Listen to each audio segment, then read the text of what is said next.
Hi, this is Pat from PJM Scheduling Services. I wanted to give a quick tutorial on how to build a schedule in Primavera P6.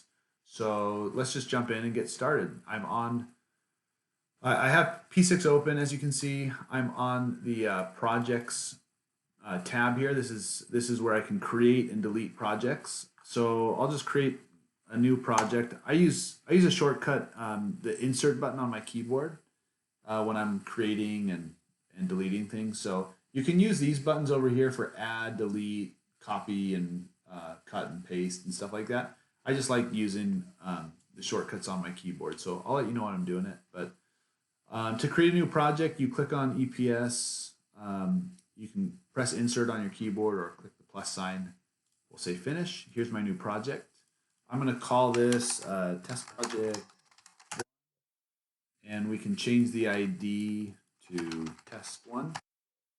And let's go ahead and right click that project that we just created and open it. You'll notice a new tab comes up here. I can toggle back to my projects screen to create and delete projects, or you'll notice up here at the top it says test one. This means that project I have open. So when I go to this activities tab, that's going to reflect the activities that are in test one, our new project that we just created. So first thing I like to do is create a work breakdown structure to put our activities in. So you can click these double blue boxes here for WBS. You'll notice a new tab comes up. So this is the WBS tab under this test project one that we have opened. So I use my insert key. Again, you can use your plus and X signs here to add and delete WBS components. But I'm going to use my shortcut on my keyboard, the insert key. So that creates a new WBS bucket. I'm going to call this one Milestones. Let's go ahead and we'll create a few here. We'll say procurement, construction. Oops. Let's do construction. Just don't change the WBS code. Those are automatically assigned.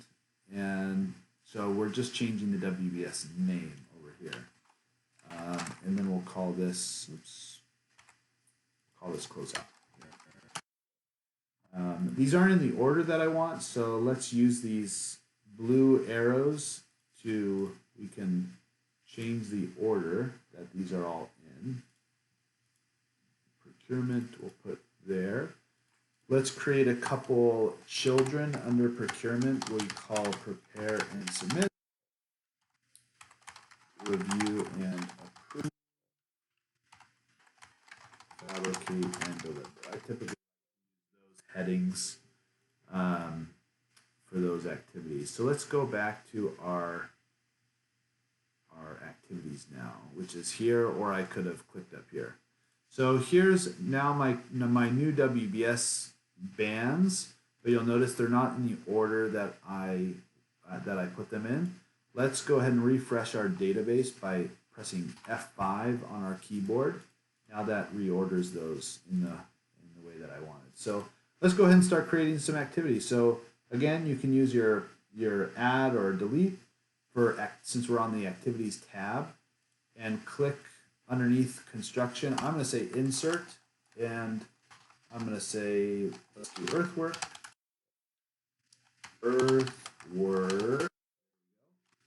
foundations,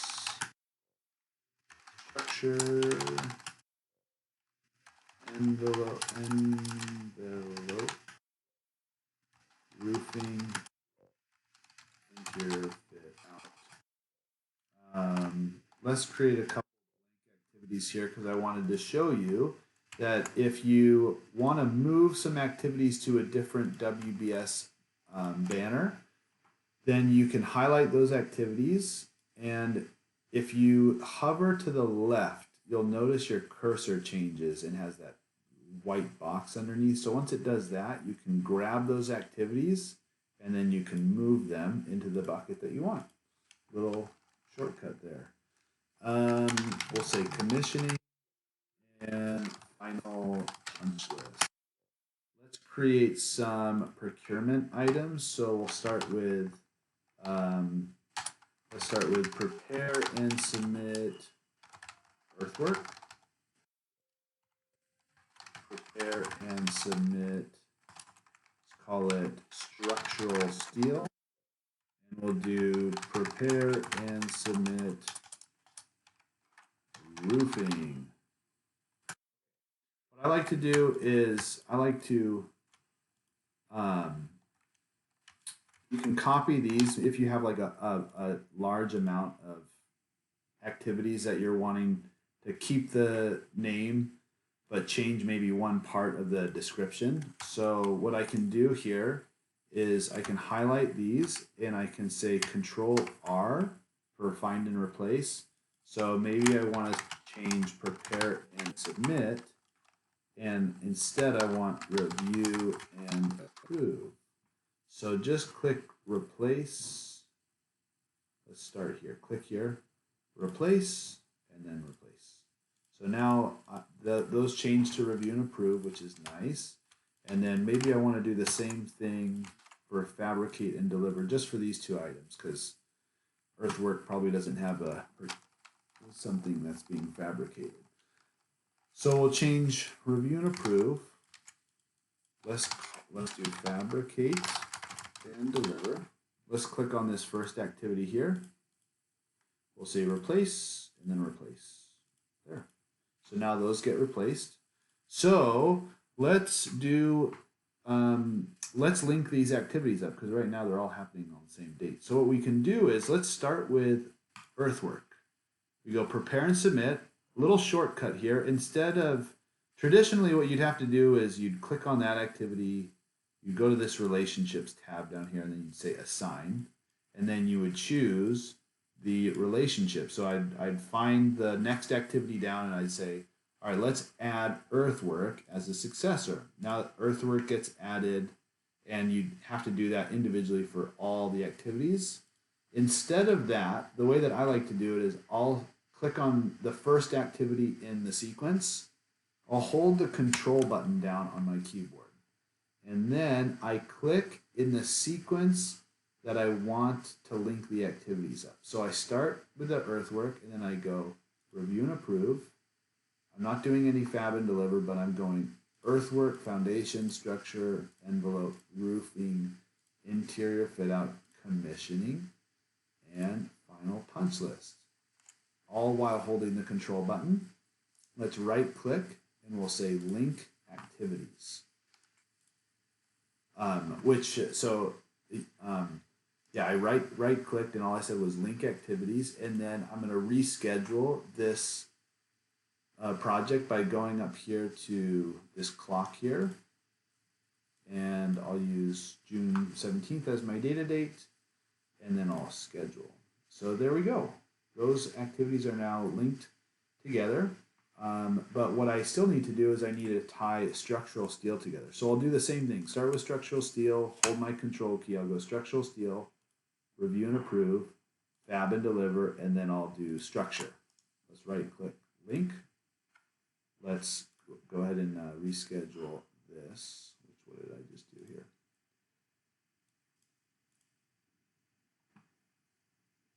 What's this guy? Visualizer. I want visualizer. So did that do it? Yes. Okay, so that did it. Now let's do the same thing with roofing. Roofing, fabricate and deliver roofing, and then let's do roofing down here. Right click link. Let's go ahead and reschedule. Awesome. So now this is looking pretty good. Let's do our milestones. I'm going to do 3 milestones. Notice to proceed. Let's call it building weatherproof or weather tight. And let's do substantial completion. So these are all tasks, you'll notice. I want to change them to milestones, so you can click on the general tab, activity type. I'll do notice to proceed as a start milestone. Substantial completion, I will do that as a finish milestone, and building weather tight, I'll do it as a finish milestone as well. So I want building weather tight to occur after roofing. So I'll click roofing, hold control, go to building weather tight, link those up. There we go. And then I want substantial completion to be after final punch list. Let's link those up.